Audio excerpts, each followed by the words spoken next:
Proper maintenance of water level instruments on a boiler is crucial to keeping your plant running safely and efficiently at all times. We're going to demonstrate how to conduct a proper blowdown procedure on a boiler water gauge glass and a remote level indicator. But first, let's understand the purpose of these vital level indicating instruments. The water gauge glass on a boiler enables the operator to visually observe and verify the actual water level in the boiler. However, if not properly cleaned and maintained, a gauge glass can seem to show that there is sufficient water when the boiler is actually operating in a low or low water condition. Lack of maintenance may result in a stain or coating on the inside of the gauge glass where it is in contact with the boiler water and give the appearance of an incorrect level indication, especially if the drum level happens to be outside the range of the level instrument. Be sure that all plant procedures have been followed, and the control room operator is aware that a blowdown of the level instrument is about to take place. This will prevent any false trip of the boiler or unexpected drop with level indication for the primary control operator. Before conducting this procedure, inspect the installation. If any leakage is observed around the instrument or isolation valves, determine the source of the leak and make the repair. Then, proceed with this blowdown procedure. The importance of proper cleaning and maintenance of the water column and the water gauge glass or level indicator cannot be stressed enough. The water column and connecting piping must be kept clean to ensure the water level in the gauge glass accurately represents the water level in the boiler. The frequency and method used to blow down a level instrument may affect service life and performance of the water column, gauge glass, or level indicator. At a minimum, we suggest weekly blowdowns on gauge glasses and monthly blowdowns for level indicators, with a maximum duration of 20 seconds. Excessive duration of blowdown time will shorten the life of the gauge glass or level indicator. However, plant rules will determine the actual frequency required.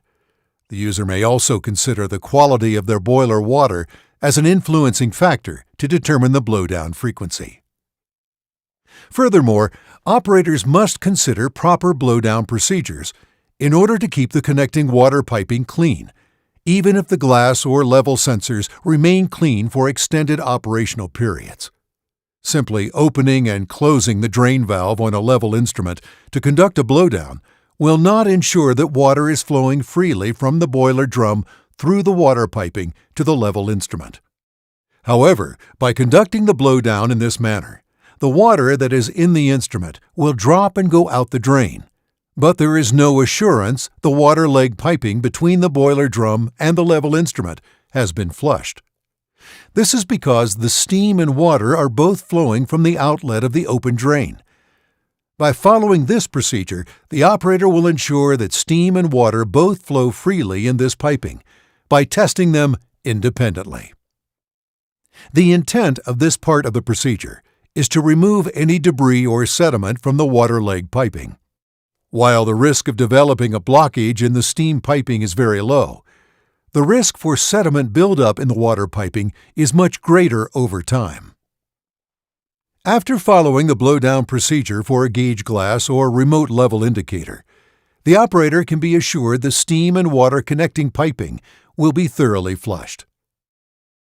We will now describe the recommended procedure for blowing down water level indicating instruments on a power boiler that's been constructed to meet the requirements of the ASME Boiler and Pressure Vessel Code. Please note, isolation valves between the drum and the water column, number 1 and number 3, are optional by code. However, if they are installed, they must be locked open under normal operating conditions.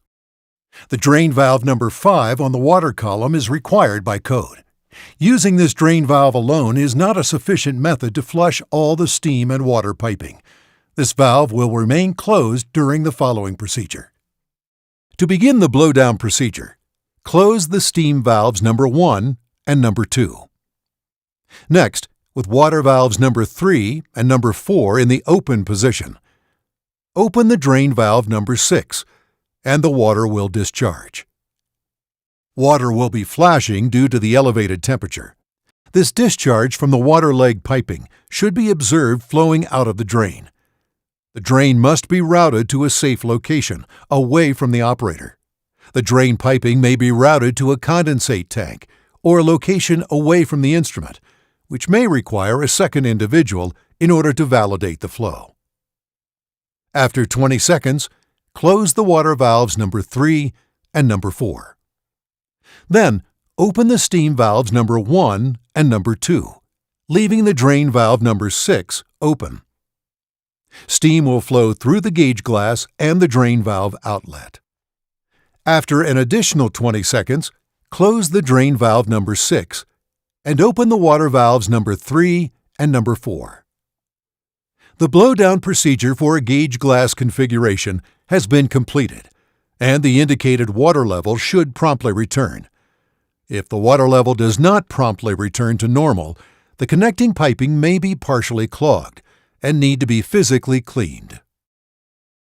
To begin the blowdown procedure for a power boiler configured with a remote level indicator, first, close the steam valve number 1.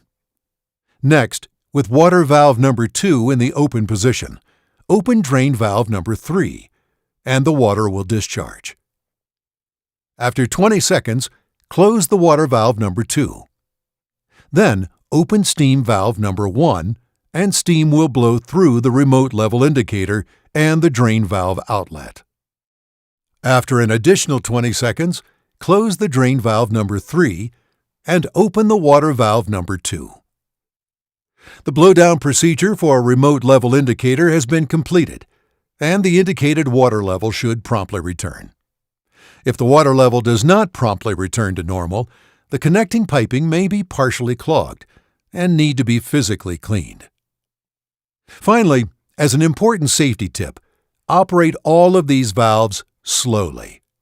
This enables the operator to carefully observe the valves and instrument while conducting this procedure.